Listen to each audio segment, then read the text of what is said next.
ಗುರುಜಿ, ನೀವು ತಿಳಿಸ್ಕೊಡ್ತಿದ್ರಿ ವಿರಾಮಕ್ಕೂ ಮುನ್ನ, ಒಂಟಿಕೊಪ್ಪಲಲ್ಲಿರೋ ವೆಂಕಟೇಶ್ವರನಿಗೂ ತಿರುಪತಿಯ ವೆಂಕಟೇಶ್ವರನಿಗೂ ಬಹಳ ಸಾಮ್ಯತೆ ಇದೆ, ಅದೇನು ತಿಳಿಸ್ಕೊಡ್ತೀನಿ ಅಂತಿದ್ರಿ. ನಿಜ ವೀಕ್ಷಕರೇ, ಇವತ್ತಿನ ದಿವಸ ಆ ಏಕಾದಶಿಯಲ್ಲಿ ಒಂದು ವಿಶೇಷವಾದ ರಹಸ್ಯ ಹೇಳ್ತೀನಿ ಕೇಳಿ. ಭೃಗ ಮಹರ್ಷಿಗೂ ಅಗಸ್ತ್ಯರಿಗೂ ಇರತಕ್ಕಂಥ ಒಂದು ಪೈಪೋಟಿಯಲ್ಲಿ ಅಗಸ್ತ್ಯರು ಎಲ್ಲ ಈಶ್ವರನ ಪ್ರತಿಷ್ಠಾಪನೆ ಮಾಡ್ತಾ ಬಂದರು. ಭೃಗ ಮಹರ್ಷಿಗಳು ಪರಮೇಶ್ವರನ ಕೃಪಾಕಟಾಕ್ಷದಲ್ಲಿ ನಮಸ್ಕರಿಸ್ತಾ ಅವರು ವೈಷ್ಣವರಾಗಿರೋದ್ರಿಂದ ವಿಷ್ಣು ನಾಮಕರಣ ಅಂಥೇಳಿ ವಿಷ್ಣು ವಿಗ್ರಹಗಳನ್ನ ಪ್ರತಿಷ್ಠಾಪನೆ ಮಾಡ್ತಾ ಹೋದರು. ಆ ವಿಷ್ಣು ಪ್ರತಿಷ್ಠಾಪನೆ ಅಂದರೆ ರಂಗನಾಥ ಆಗಿರಬಹುದು, ವೆಂಕಟೇಶ್ವರ ಆಗಿರಬಹುದು, ಶ್ರೀಮನ್ನಾರಾಯಣ ಆಗಿರಬಹುದು, ಹೀಗೆ ನಾನಾ ರೀತಿಯಾದ ವಿಷ್ಣು ಮೂರ್ತಿಗಳನ್ನು ದಡಿಯ ತೀರದಲ್ಲಿ ಅವ್ರು ಮಾಡ್ತಾ ಹೋದರು.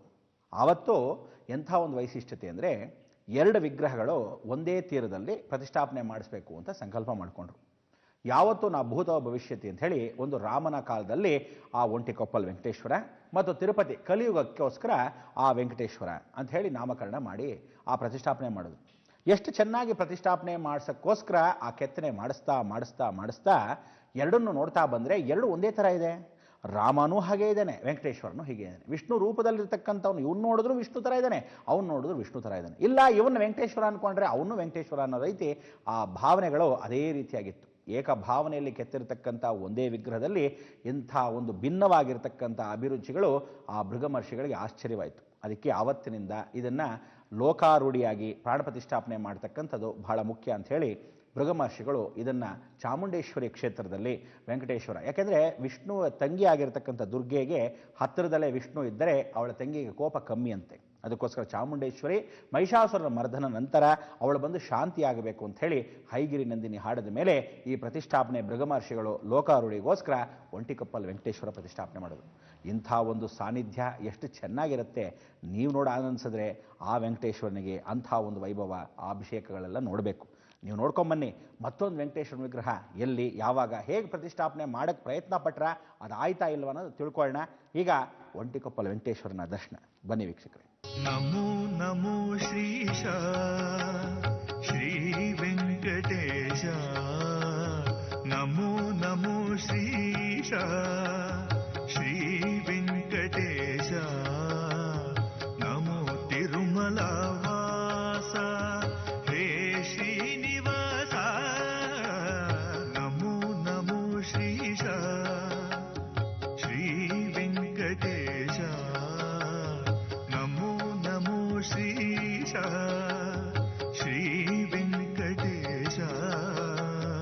ನಮೋ ನಮೋ ಬಾಲಾಜಿ, ಓಂ ನಮೋ ನಮೋ ಗೋವಿಂದ, ನಮೋ ನಮೋ ಬಾಲಾಜಿ, ಓಂ ನಮೋ ನಮೋ ಗೋವಿಂದ.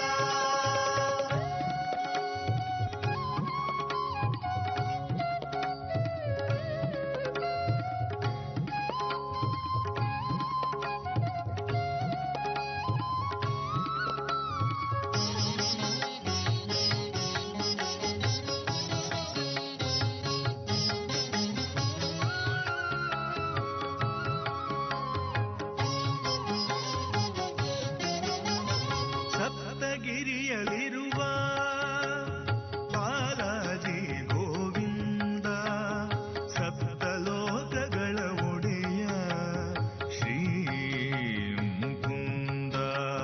ಸಪ್ತಗಿರಿಯಲಿರುವ ಬಾಲಾಜಿ ಗೋವಿಂದ, ಸಪ್ತಲೋಕಗಳ ಒಡೆಯ ಶ್ರೀ ಮುಕುಂದ.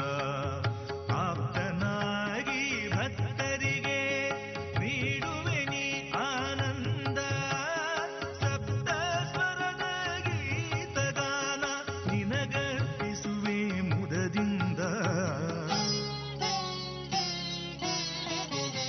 ನಮೋ ನಮೋ ಶ್ರೀಶ ಶ್ರೀ ವೆಂಕಟೇಶ, ನಮೋ ತಿರುಮಲ ವಾಸ ಹೇ ಶ್ರೀನಿವಾಸ, ನಮೋ ನಮೋ ಶ್ರೀಶ ಶ್ರೀ ವೆಂಕಟೇಶ. ನಮೋ ನಮೋ ಬಾಲಾಜಿ, ಓಂ ನಮೋ ನಮೋ ಗೋವಿಂದ, ನಮೋ ನಮೋ ಬಾಲಾಜಿ, ಓಂ ನಮೋ ನಮೋ ಗೋವಿಂದ.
ಎಂಥ ಆನಂದ!